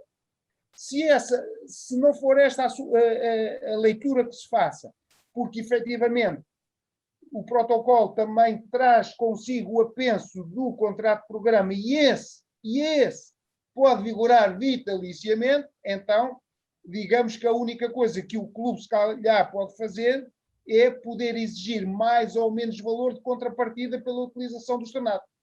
Mas isso, se calhar, é o jurista a pensar, não é o ponto de vista político. Pois, eu isso aí direi o seguinte, parece-me que este novo protocolo tem uma grande virtualidade, que é, nós estávamos agarrados a um protocolo de 93, que mal ou bem nunca passaram aqui muitas pessoas e nunca ninguém reviu o protocolo e, portanto, estávamos amarrados a uma coisa que funcionava quase vitaliciamente. Desde 93, a Câmara pagava aquilo, assumia que tinha que fazer as obras, muitas vezes não fazia e, portanto, estávamos aqui eternamente. Agora, o que é que se diz a seguinte? Meus amigos, temos aqui um quadro para vigorar em 5 anos. Tem estas premissas, estou aqui nos considerandos, tem o clausulado e tem um anexo, que é o contrato de programa, que, no fundo, serve para enquadrar, do ponto de vista institucional, aqui a relação entre as partes. Daqui a 5 anos os senhores têm que se sentar à mesa, obrigatoriamente, para ver o que é que correu bem, ver o que é que correu menos bem e projetar o futuro, seja de mais 5 anos ou mais 10 anos na altura, ou o que se vier a convencionar na altura. Agora, há uma coisa que tem que ser feita. Não vamos estar aqui mais 23 anos, ou o que seja, à espera para rever este protocolo, porque ele vai obrigatoriamente, daqui a 5 anos, ter que ser revisto. Ou renovado, por decisão das partes, ou então alterar as suas cláusulas e as obrigações de cada uma das partes. Eu acho que isso é uma grande vitória. Estamos entendidos. Muito bem. Posso? Sim. Fala, Antunes, faz favor. Muito obrigado, boa tarde a todos. Eu, sobre esta proposta, e tem a ver exatamente com a revogação do anterior protocolo e agora a criação de um novo protocolo, pela vigência que o Sr. Presidente acabou de referir, eu queria deixar aqui nota, até pela minha experiência de alguns anos nestas situações similares, que é um passo importante e mais importante ainda porque se conseguiu juntar a administração do EJAF, a direção do CRDA e a Câmara Municipal numa boa vontade que, digamos que, permita uma expressão, arruma a casa nesta situação com alguns aspectos de ambiguidade e dificuldades até na sua gestão. Penso por aí que todos ganham e permite também, naturalmente, ter acesso a um relatório, porque a Câmara, como financiadora, de acordo com a proposta que aqui está expressa, e pelas contas que tem que prestar ao Estado, nos seus relatórios anuais, tem naturalmente que ter em sua posse as contas das entidades recebedoras financeiramente falando, e portanto também aqui um passo, digamos que, não direi que clarifica, mas que ajusta.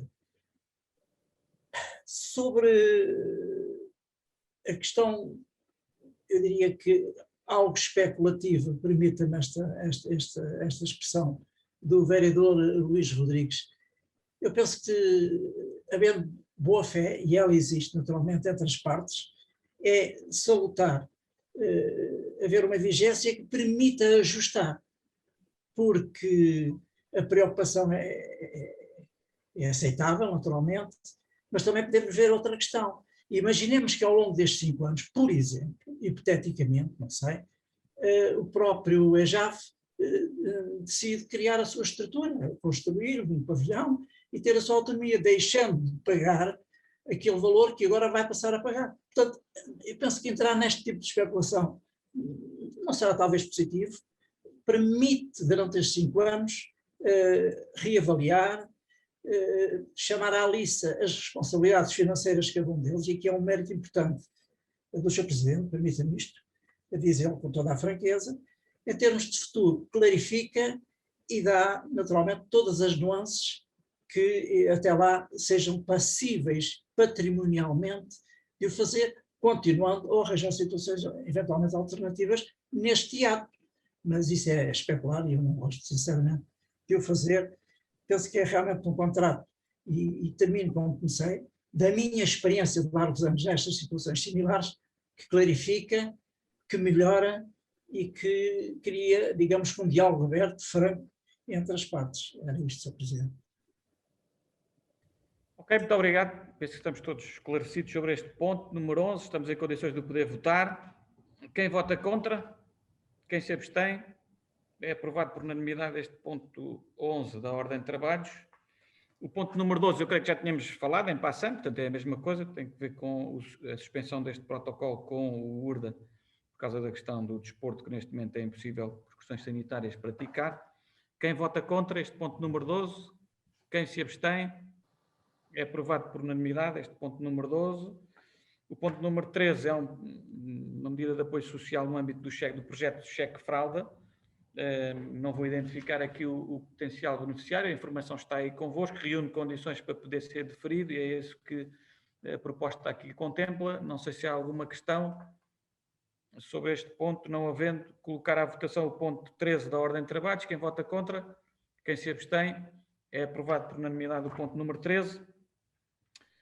O ponto 14 é também um projeto no âmbito social, neste caso para o projeto de Esperança. Não sei se há alguma questão, penso que a informação é muito clara, reúne condições para deferir, não vou identificar o caso. Quem vota contra? Quem se abstém? É aprovado por unanimidade o ponto 14 da ordem de trabalhos.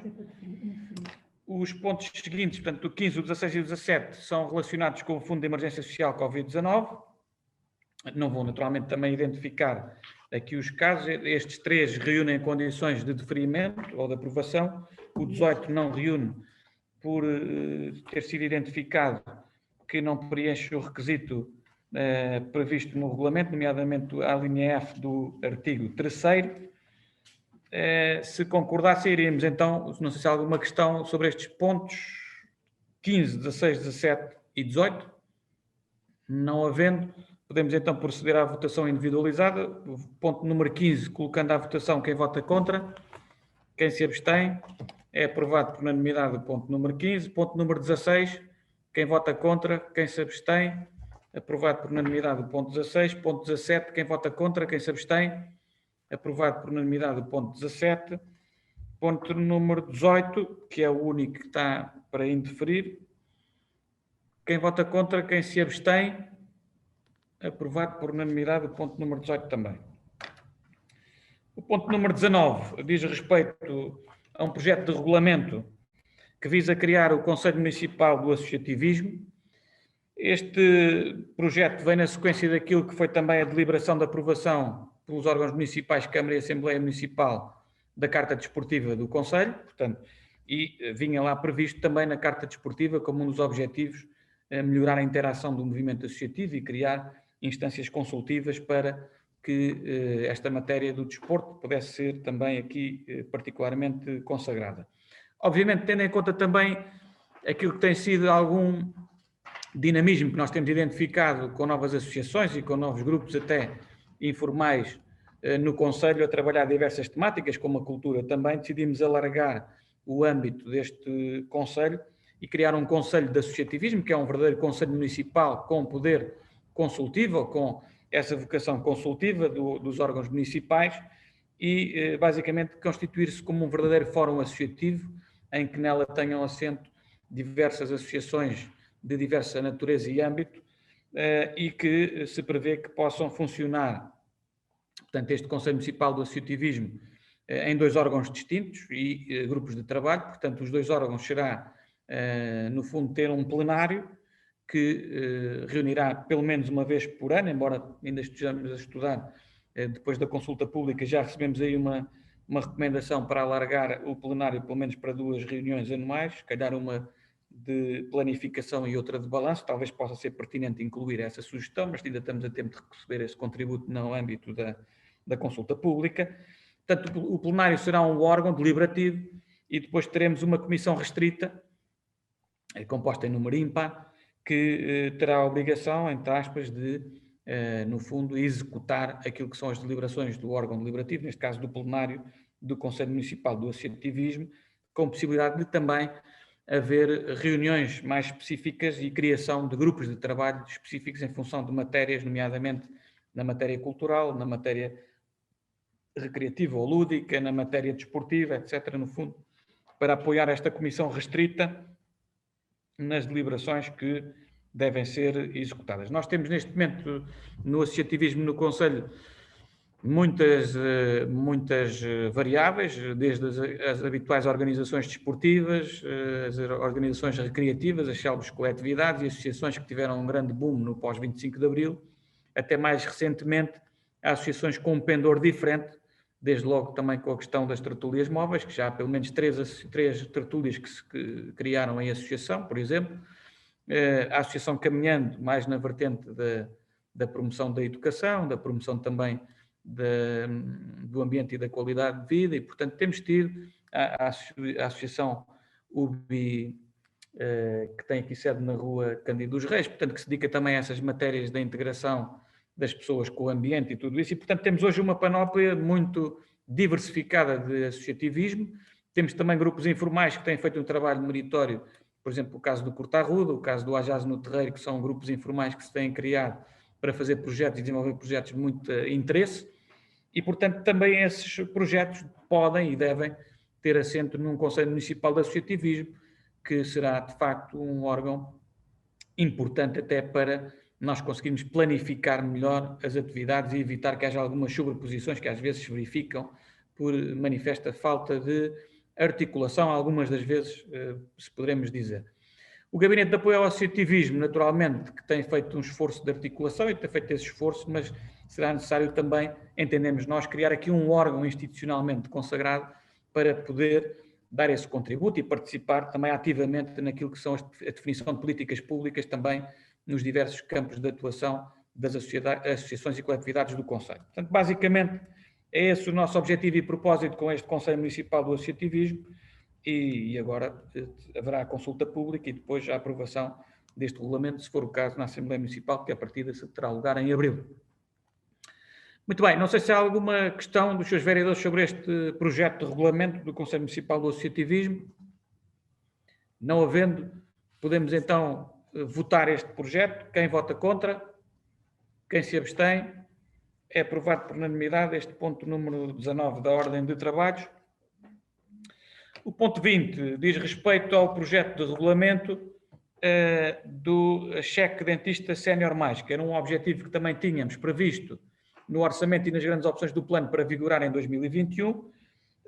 Naturalmente que é preciso avançar com aquilo que é, no fundo, a sua regulamentação e hoje estamos em condições de poder aprovar aqui em reunião de Câmara, eventualmente, e depois fazer seguir para consulta pública e deliberação da Assembleia Municipal, também este projeto de regulamento do cheque dentista sénior mais.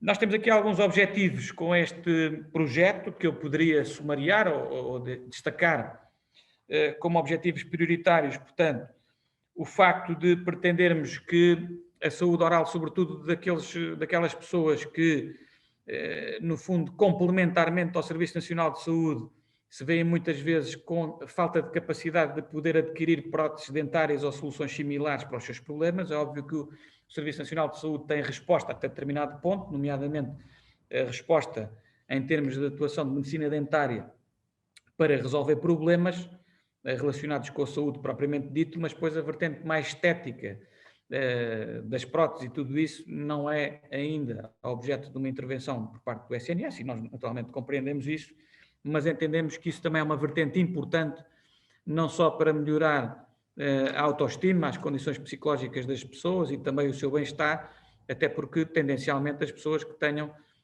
a capacidade de ter próteses dentárias poderão melhorar também o desempenho do seu sistema digestivo e, portanto, isso também, de uma forma geral, também pode beneficiar o seu bem-estar e a sua condição de saúde, não de uma forma direta e primária, mas de uma forma secundária, que também não deixa de ser relevante. E, portanto, o objetivo é que, de facto, as pessoas que reúnam os critérios que estão previstos no artigo 4º, que no fundo são as pessoas com mais de 65 anos, que pertençam a um agregado familiar, que tenham um rendimento líquido per capita igual ou inferior a 75% da retribuição mínima mensal garantida e que tenham situação de indicação terapêutica para a aplicação de prótese dentária, possam ter este apoio, portanto, sejam pessoas residentes e recenseadas no Conselho da Ruda, como não poderia deixar de ser também, tenham este apoio. Obviamente que este apoio não se circunscreve apenas às pessoas com 65 ou mais anos, pode haver situações devidamente fundamentadas, quer por critérios clínicos, quer por critérios de natureza socioeconómica, que justifiquem uma intervenção fora dessas faixas etárias e, portanto, o artigo 10º permite também que possa haver intervenção fora dessas áreas, de faixas etárias, embora o critério preferencial seja, de facto, os 65 anos ou mais. Há também aqui um objetivo de apoio à dinamização do comércio local ou da economia local, porque, efetivamente, a Câmara só vai cofinanciar a aquisição de próteses dentárias ou soluções similares que sejam adquiridas no comércio local específico para essas matérias. E, portanto, também tem aqui esta preocupação de apoio à dinâmica económica local. Os apoios, enfim, têm um montante limite, neste caso será 75% do indexante de apoios sociais, estamos a falar num valor na casa dos 330 euros anual, mas poderá haver candidaturas por mais do que um ano, desde que respeite o limite máximo de 2. Portanto, no limite, numa situação máxima, a pessoa beneficiária pode vir a receber do município 660 euros de apoio para a aquisição de próteses dentárias. Basicamente é isto que queria, no fundo, partilhar em termos de enquadramento geral do objetivo deste regulamento de atribuição do cheque dentista sénior mais, mas não sei se a Carla, enquanto vereadora desta área, quer acrescentar algum ponto que entenda relevante e que, por acaso, me tenha esquecido de enunciar. Boa tarde. Não quero acrescentar nada, de facto, só evidenciar que é um regulamento que pretende ser complementar àquilo que já existe em relação a esta área em específico da saúde oral. Ok, muito bem. Não sei se há alguma questão dos vereadores quanto a este ponto. Não? Estamos em condições, então, de poder votar o ponto número 20 da ordem de trabalhos, que é a aprovação do regulamento de atribuição do cheque dentista sénior mais. Quem vota contra? Quem se abstém? É aprovado por unanimidade o ponto 20 da ordem de trabalhos. O ponto seguinte é o ponto 21 da ordem de trabalhos, que visa, no fundo, a proposta para a criação do Estatuto Municipal do Cuidador Informal. Portanto, é uma proposta de regulamento também que visa a criação do Estatuto Municipal do Cuidador Informal. Esta proposta seguirá também os trâmites normais de consulta pública após a aprovação e depois de deliberação final na Assembleia Municipal. Queria naturalmente dizer que esta proposta teve por base também um grupo de trabalho que foi constituído para esta matéria. Este grupo de trabalho envolvia, entre outras, o ACE Estuário do Tejo, envolvia a Associação Alzheimer Portugal, a APDIS também, enquanto associação que se dedica a estas matérias, a Associação Nacional de Cuidadores Informais, a ESEL, o Hospital Vila Franca de Xira, a Santa Casa da Misericórdia, da Ruda e o Centro Social da Ranhó. E, portanto, este Estatuto Municipal do Cuidador Informal era algo que nós tínhamos como absolutamente estratégico na nossa orientação política, do manifesto eleitoral que foi sufragado. Ela surge na sequência também daquilo que foram discussões nacionais e da aprovação do Estatuto Nacional de Cuidador Informal, que teve lugar com a aprovação da Lei nº 100/2019, de 6 de setembro, e, portanto, este Estatuto Municipal do Cuidador Informal é uma iniciativa municipal complementar a esse Estatuto Nacional, e eu diria que, a nível nacional, somos dos municípios, desculpem, que mais depressa andou com este Estatuto Municipal. Há, de facto, um projeto piloto patrocinado pelo Governo para 30 municípios, e nós estamos também na linha da frente daquilo que nos parece relevante, que é reconhecer o trabalho, muitas vezes, de pessoas que não têm qualquer tipo de apoio, de suporte, e que cuidam no seu dia-a-dia de situações muito graves e extremas, e, portanto, que é importante nós também podermos, enquanto autarquia, não só reconhecer, mas valorizar. Ou seja, todo o trabalho que se possa fazer de prestar cuidados, não só a pessoas idosas, mas a pessoas dependentes, que tenhamos dentro do seio familiar, e o facto de evitarmos que elas sejam institucionalizadas, isso humaniza os cuidados, isso torna que os cuidados possam ser de uma base de mais proximidade, e torna também aquilo que é importante, que é as famílias poderem ser o núcleo fundamental da nossa sociedade, que não deixam de ser nunca as famílias, e que possamos dar condições para que essas famílias possam acolher os seus entes queridos e poder ter condições para poder, no fundo, apoiá-los nas suas necessidades. E, portanto, este estatuto é relevante para nós também para isso, e afirma uma estratégia que o município tem desenvolvido e que tem sido reconhecido pelo Observatório das Famílias Numerosas, de ser um município familiarmente responsável. E, portanto, nessa perspectiva, aquilo que queria evidenciar é esse trabalho de articulação entre a autarquia, e aqui a vereadora Carla teve um papel absolutamente importante nisso, e esse grupo de trabalho, a ligação com o Estatuto Nacional do Cuidador Informal, e criarmos nós próprios, termos a coragem, e eu diria até o arroz, de sermos dos primeiros municípios a nível nacional a avançar com o Estatuto próprio municipal, de reconhecer este papel muito relevante para a sociedade que desempenham os cuidadores informais. Eu diria que, pronto, para as condições de benefício deste regulamento e deste estatuto, o artigo 4º define, no fundo, que têm que ser pessoas residentes e recenseadas no Conselho,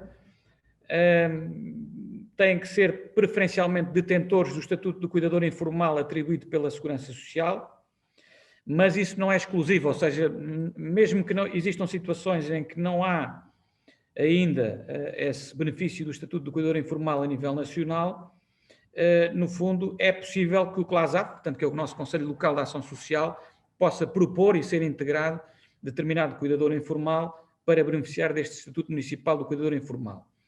Eu penso que é também uma oportunidade, eu sei que este Estatuto Nacional do Cuidador Informal ainda está pouco divulgado e creio que temos muito pouca gente ainda inscrita no nosso Conselho, na Segurança Social, neste caso, e eu creio que este pode ser mais um contributo para que as pessoas conheçam este regime, se inscrevam e complementarmente possam inscrever-se também no Estatuto Municipal do Cuidador Informal da Ruda e o próprio CLASAV, portanto o nosso CLASAV, fazer a sinalização de algumas pessoas, temos cerca de mais de 15 pessoas sensivelmente no nosso Conselho já sinalizadas com este encargo de ter pessoas a cargo e que possam eventualmente beneficiar deste estatuto e, portanto, basicamente é este um trabalho que nós temos agora que fazer em conjunto com a nossa rede social e com aquilo que é o trabalho do CLASAV nos próximos tempos.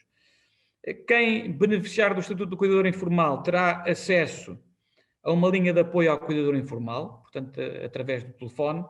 Terá também acesso a um gabinete de apoio ao cuidador informal, que pode também encaminhar as pessoas para outro tipo de apoios que existam a nível nacional e que estão a ser produzidos a nível nacional em complemento desta legislação que falei, da Lei 100/2019. Temos também aqui uma importante nota a dar, que é, nós temos aqui uma equipa de altas clínicas que vai ser criada no âmbito deste regulamento, que é uma coisa muito importante de apoio aos cuidadores informais que muitas vezes ficam desamparados nestas questões quando os cuidados, portanto, os seus entes queridos têm que beneficiar de cuidados e depois não conseguem resolver institucionalmente essas situações das altas e essa gestão das altas. Esta equipa fará esse trabalho também de articulação com o setor da saúde. E depois temos aqui apoios que dizem respeito ao cheque farmácia, aqui mais de âmbito municipal, portanto o cheque farmácia, as pessoas passam a beneficiar deste estatuto, deste cheque farmácia também, a tarifas sociais de águas e saneamento, à nossa loja social, ao Centro de Ajudas Técnicas, que é muito importante e relevante também nesta função, à teleassistência, ao cheque fralda, ao cheque visão, passam a ter direito potencialmente a um subsídio anual também, que o município aprovará em reunião de Câmara. À semelhança do Estatuto dos Bombeiros, passam a beneficiar também de uma redução de preços em serviços municipais, passam também a ter preferência na atribuição de habitação social do município, se for o caso e se aplicar, e, portanto, basicamente poderão beneficiar também, como diz o próprio regulamento, de outros projetos que, entretanto, o município venha, no fundo, implementar, bastante para isso, não necessariamente uma revisão ao regulamento, por ser mais morosa, mas apenas uma deliberação de Câmara nesse sentido. Portanto, basicamente, e de uma forma genérica, é este o enquadramento do Estatuto Municipal aqui proposto, cujo regulamento se propõe a aprovar e que depois, como disse, seguirá os seus trâmites para consulta pública e depois aprovação final global na Assembleia Municipal. Não sei, Carla, se queres acrescentar algum ponto que entendas relevante ou se podemos abrir a discussão já. Não, acho que se pode abrir a discussão. Ok. Muito bem, Srs. Vereadores, não sei se há alguma questão quanto a este regulamento do projeto de regulamento do Estatuto Municipal do Cuidador Informal. O vereador tem que ligar o microfone, se faz favor. Só queria deixar uma nota que é um passo significativo na aproximação, digamos assim, das pessoas que tenham esta vocação e nos laços familiares que se criam e por natureza, digamos, penso eu que o futuro também passará muito por cuidarmos das pessoas nas nossas próprias casas e, portanto, esta é algo de importante que devemos relevar e que, do ponto de vista social, temos que aplaudir, por assim dizer, e oxalá depois não se criem uma série de burocracias que normalmente todos estes projetos trazem, desde a nível nacional a nível local, para a implementação concretamente das medidas. Desde que ultrapassadas essas burocracias, a ideia para mim é muito louvável e, portanto, congratular-me com isso. Muito obrigado, Sr. Vereador. Sr. Vereador Val Antunes, faz favor. Muito obrigado mais uma vez, Presidente. Vou ser muito breve, mas acho que devo dizê-lo, é um sentimento pessoal, que é um projeto, não diria pioneiro, mas anda lá próximo, e no seguimento das palavras do Sr. Presidente da Câmara e também do Sr. Vereador Luís Rodrigues, permitam-me acrescentar que será um orgulho para o nosso município estarmos na linha da frente nesta questão tão importante e necessitada para os mais desprotegidos. Muito obrigado. Muito obrigado, Sr. Vereador. Não havendo mais inscrições, podemos colocar à votação este ponto 21 da Ordem de Trabalhos, que é o projeto de regulamento do Estatuto Municipal do Cuidador Informal. Quem vota contra? Quem se abstém? É aprovado por unanimidade o ponto 21 da Ordem de Trabalhos. O ponto seguinte é o ponto 22, que diz respeito ao projeto de regulamento do PALA, que é o Programa de Apoio Local ao Arrendamento. Nós tínhamos também previsto no orçamento e nas grandes opções do plano para 2021 a criação de um sistema de apoio ao arrendamento local. Esse sistema de apoio ao arrendamento local está aqui agora previsto neste projeto e vertido neste projeto de regulamento. Eu diria que, no fundo, o direito à habitação é um direito fundamental, consagrado na Constituição da República Portuguesa, que mais recentemente teve também consagração através da aprovação de legislação, nomeadamente da Lei de Bases da Habitação, no final, também em setembro de 2019, e, portanto, no fundo, este objetivo que nós temos aqui é salvaguardar precisamente esse direito fundamental à habitação e tentar equilibrar aquilo que é a oferta e a procura de habitação no mercado de arrendamento. Obviamente que isto também surge na sequência da nossa estratégia local de habitação, que também previa este equilíbrio no mercado e, no fundo, procura também que nós tenhamos a capacidade, numa altura em que as famílias estão bastante desprotegidas, com algumas quebras significativas a nível do rendimento, que se consiga equilibrar aqui o custo com a habitação, que é de facto um custo que pesa, nós sabemos disso, no orçamento familiar. Eu diria também que, para além daquilo que temos feito a nível de investimentos na habitação social e naquilo que serão as ARUs, que virão a uma próxima reunião de Câmara nas sedes de freguesia, complementarmente a isso, esta questão de intervenção no mercado de arrendamento pode também ser decisiva para evitar que depois nós tenhamos problemas a jusante no sistema, isto é, problemas em que despejos se convertam em situações sociais de carência habitacional e que possam redundar em situações mais graves naquilo que diz respeito à preservação de algo que é absolutamente vital para as nossas vidas e para a nossa família, que é termos um teto para podermos, no fundo, viver. E, portanto, a habitação tem sido absolutamente decisiva no combate a esta pandemia. Se bem se repararem, penso que grande parte da população ativa portuguesa nunca esperou passar tanto tempo em casa como neste ano que temos de pandemia, pelo menos é a sensação que eu tenho, e, portanto, mais do que nunca o direito à habitação tem que ser reforçado numa altura como esta, e este regulamento municipal de apoio, que cria o Programa de Apoio Local ao Arrendamento, pode ser um bom contributo para que isso possa acontecer. Os requisitos de atribuição deste regulamento estão previstos no seu artigo 3º. Portanto, é elegível o cidadão ou cidadã que cumpra cumulativamente as condições de ser residente e recenseado no município da Ruda dos Vinhos, ter uma idade igual ou superior a 18 anos ou desde que com a idade inferior se encontre emancipado, residir à data da candidatura no Conselho da Ruda dos Vinhos há pelo menos 12 meses seguidos, pertencer a um agregado familiar cujo rendimento per capita seja igual ou inferior a 75% da retribuição mínima mensal garantida, não ser proprietário, usufrutuário, arrendatário de outra habitação com proprietário ou permitente comprador ou detentor de outro título ou direito sobre prédio urbano ou fração autónoma destinada à habitação ou com condições de habitabilidade, e a habitação arrendada ou a arrendar não pode ser propriedade de nenhum parente ou afim em linha reta ou até ao terceiro grau da linha colateral relativamente a qualquer membro do agregado familiar. Portanto, estamos a falar aqui de facto de habitação necessária, não é a segunda habitação, é a mesma habitação necessária para determinado agregado familiar poder viver condignamente com a sua família.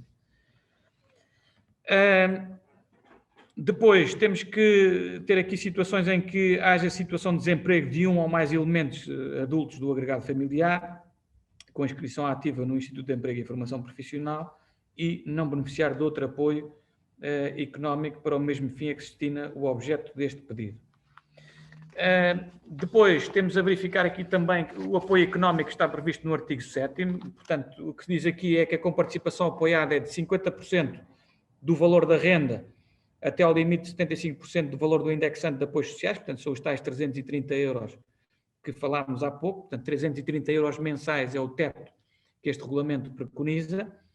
Este apoio económico é atribuído mensalmente por um período de 9 meses, ou até 9 meses em cada ano civil.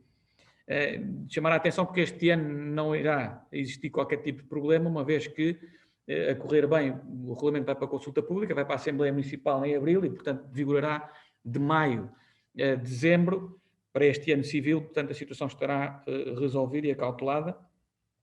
E dizer também que o apoio previsto neste regulamento é destinado preferencialmente a pagamento de rendas com vencimento posterior à data da candidatura, mas pode haver casos devidamente suportados em informação técnica cuja gravidade possa justificar o apoio retroativo e desde que nunca seja ultrapassado o tal limite temporal previsto no número 2, que são os tais 9 meses de apoio de renda.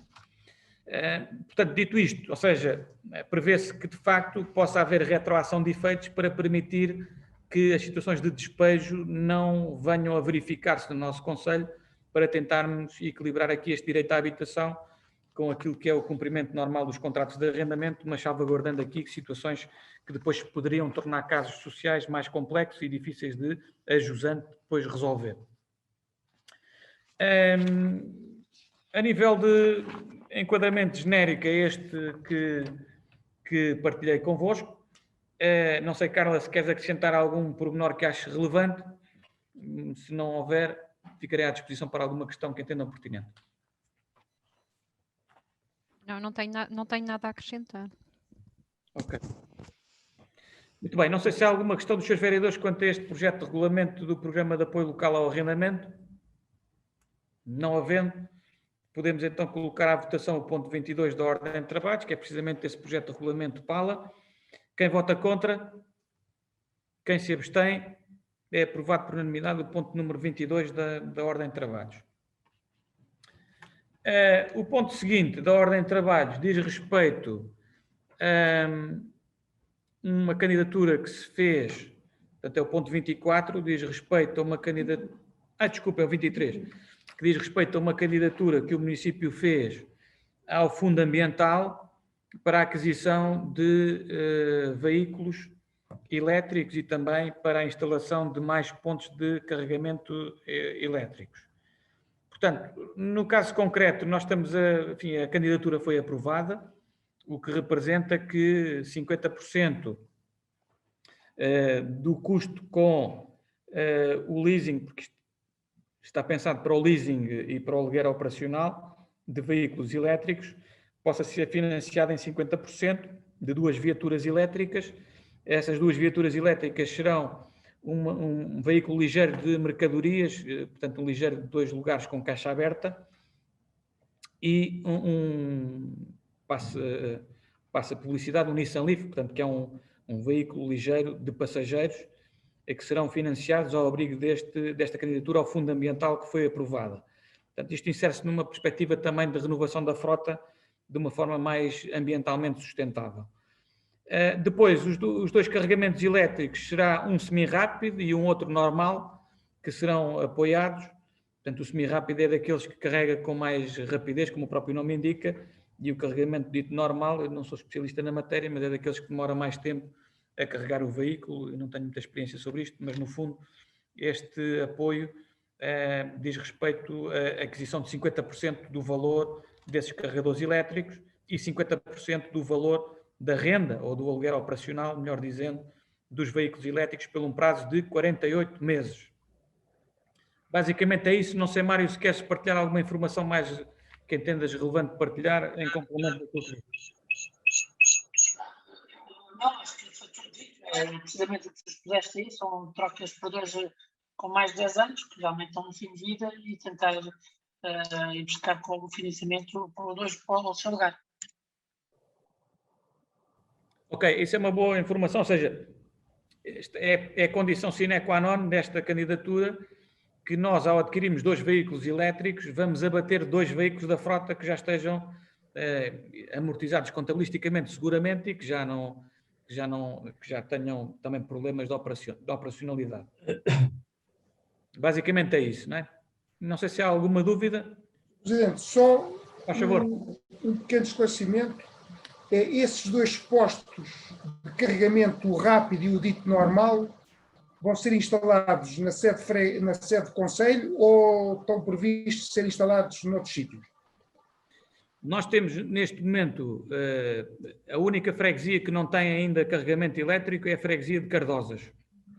A de Arranhó e Santiago já foram instalados durante o ano anterior, e o nosso objetivo é este ano avançar com um posto de carregamento na única freguesia que falta, que é a Cardosas. Portanto, um deles será para instalar à partida na freguesia de Cardosas, que é, como disse, a única que ainda não tem posto de carregamento elétrico. Depois, nós consultámos, quando foi, no fundo, esta candidatura, consultámos as juntas de freguesia para saber pontos que eles indicassem que nas suas freguesias faria sentido colocar postos de carregamento elétrico. Eu recebi um levantamento, como ficamos só com um disponível, eventualmente, depois temos uma parceria com a Central de Compras da Oeste de Cima e estamos a ver que condições é que teremos para instalar mais. À medida que eu tenho a resposta também da Central de Compras da Oeste de Cima para juntar a estes 2 que vêm, decidiremos se conseguimos, no fundo, fazer o de Cardosas e só mais um, ou então poder aumentar também a rede nas outras freguesias. É o que pretendemos, é ir aumentando a rede, onde ela se justificar mais. Não tenho ainda presente como é que vai ser este alargamento da rede este ano. A única coisa que posso dizer à data de hoje é que um deles irá ser instalado na única freguesia que ainda não tem, que é Cardosas. Os outros que eventualmente venham mais, seja este que vem aqui do Fundamental, sejam outros que vêm da Central de Compras, que ainda não sabemos exatamente quantos é que o município da Ruda terá acesso, nessa altura tomaremos a decisão. Eu diria que se for só um, eu diria que se calhar devemos reforçar na sede de freguesia, por uma questão também de utilização intensiva que estamos a ter nestes aqui. Se for mais do que um, podemos equacionar, alargar a mais freguesias também. Mas é como digo, ainda não sabendo quantos temos, não me queria estar aqui a comprometer ainda com uma localização. A única que me vou comprometer é de facto a de freguesia de Cardosas, que é a única que não tem, e essa com certeza, uma vez que temos já 2 garantidos, vai ser contemplada com um deles. Esse rápido é o primeiro que vamos ter no Conselho? É. Semi-rápido. Sim. Obrigado. O vereador Val Antunes, por favor. Muito obrigado, Sr. Presidente. É uma nota muito breve, que é exatamente, ao fim e ao cabo, o registro extremamente positivo na questão ambiental, que é continuar este caminho através da aquisição de viaturas elétricas e, no caso concreto, uma viatura não ligeira, portanto, que é mais um passo importante, tal como referiu o Sr. Vereador Mário Naga, e, portanto, é continuar o caminho que foi iniciado, uma situação que é altamente premente, que o município da Ruda também aqui segue um exemplo obviamente positivo. Era só esta nota de congratulação, se me permite a palavra. Ok, muito obrigado. Não sei se há mais alguma questão. Não havendo mais nenhuma questão, podemos estar em condições de votar este ponto 23 da ordem de trabalhos. Quem vota contra? Quem se abstém? É aprovado por unanimidade o ponto 23 da ordem de trabalhos. O ponto seguinte, portanto, é o ponto 24. No fundo, é um pedido para regularização aqui da utilização do domínio público para a exploração do posto de carregamento que está instalado já no terminal rodoviário, já está há alguns anos, mas, no entanto, por força da mudança da situação do enquadramento legal, no fundo, eu diria que é necessário corrigir esta situação que não estava ainda prevista e isentar a taxa municipal respectiva para a entidade que está a explorar aquele posto de carregamento elétrico situado no terminal rodoviário. Basicamente é isto, já tinha vindo o da Rua Heróis do Ultramar à reunião de Câmara e Assembleia Municipal, e já tinha vindo também os outros 2 instalados em Santiago e em Arranhó, que foram logo resolvidos ab início no processo. Este, como era mais antigo, ficou para trás. Não sei se há alguma questão sobre isto. Não havendo, podemos votar então este ponto 24. Quem vota contra? Quem se abstém? Então aprovado por unanimidade o ponto 24 da Ordem de Trabalhos. O ponto seguinte é o ponto 25 da Ordem de Trabalhos, diz respeito à empreitada de beneficiação e reparação de diversas em vias municipais. Isto tem que ver com o contrato que está em vigor com a Top Bet, ou seja, com a empreiteira que iniciou trabalhos em 2020 e que infelizmente ainda não os concluiu. Houve aqui algum atraso nas obras e, portanto, estão a aprovar um novo programa de pagamentos e cronograma financeiro e plano de trabalhos ajustado à realidade atual. Enfim, como sabem, depois, hoje nós liberámos a revisão do orçamento precisamente para encaixar a verba que permita lançar um novo concurso. Nós estimamos lançar esse novo concurso assim que a Assembleia Municipal puder deliberar no próximo dia 12 essa matéria. Depois abriremos o concurso público para a empreitada de repavimentação de algumas vias e de requalificação das vias municipais em cumprimento do plano de pavimentações e, portanto, a seu termo, depois traremos cá o contrato para validação da Câmara, mas este diz respeito ao contrato de 2020 que ainda não foi terminado e, portanto, que o empreiteiro propõe aqui uma atualização em função do lapso de tempo percorrido. Não sei se há alguma questão sobre este ponto número 25 da Ordem de Trabalhos. Não havendo, poderemos passar então à votação. Quem vota contra? Quem se abstém? É aprovado por unanimidade. O ponto 26 da Ordem de Trabalhos diz respeito a um loteamento número 1/2008, sito em bairros Freguesia de Cardosas. No fundo, trata-se de uma recepção definitiva das obras de urbanização e libertação da garantia bancária, neste caso uma caução retida como garantia de boa execução das obras. Isto diz respeito a uma obra que tem que ver com a criação de uma ERPI, portanto uma estrutura residencial para idosos na freguesia de Cardosas, que teve também intervenção no exterior, com parque de estacionamento e com o loteamento que foi aqui aprovado em 2008. Depois de verificado no local pela equipa técnica que faz estas análises, foi verificado que reúne condições para se receber definitivamente esta instalação, em termos de espaço público e libertação da respectiva caução. Portanto, basicamente é isso que se pretende aqui, deliberar, no fundo, a recepção definitiva dessas operações de loteamento e libertar a caução prestada como boa execução da mesma. Não sei se há alguma questão sobre esta matéria. Não havendo, podemos estar em condições de deliberar o ponto 26 da Ordem de Trabalhos. Quem vota contra? Quem se abstém? É aprovado por unanimidade o ponto 26 da Ordem de Trabalhos. O ponto seguinte, o ponto 27, diz respeito a mais um pedido de parecer favorável de compropriedade, o 27 e o 28. Enfim, os requerentes estão aí identificados, a informação técnica foi passada também. Não sei se há alguma questão quanto aos pontos 27 e 28 da Ordem de Trabalhos. Não havendo, poderemos então colocá-los à votação separadamente. Votamos então primeiro o ponto 27. Quem vota contra? Quem se abstém? É aprovado por unanimidade o ponto 27. O ponto 28. Quem vota contra? Quem se abstém? É aprovado por unanimidade o ponto 28. Portanto, chegamos ao fim da Ordem de Trabalhos e passavam então os documentos para conhecimento. Temos o resumo da Tesouraria, o licenciamento de obras particulares. Temos aqui a declaração de compromissos plurianuais, pagamentos e recebimentos em atraso, com efeitos a 31/12/2020, no âmbito da Lei dos Compromissos e Pagamentos em Atraso. E temos o último comunicado da Proteção Civil, número 3/2021, que ainda não tinha vindo ao conhecimento à reunião de Câmara.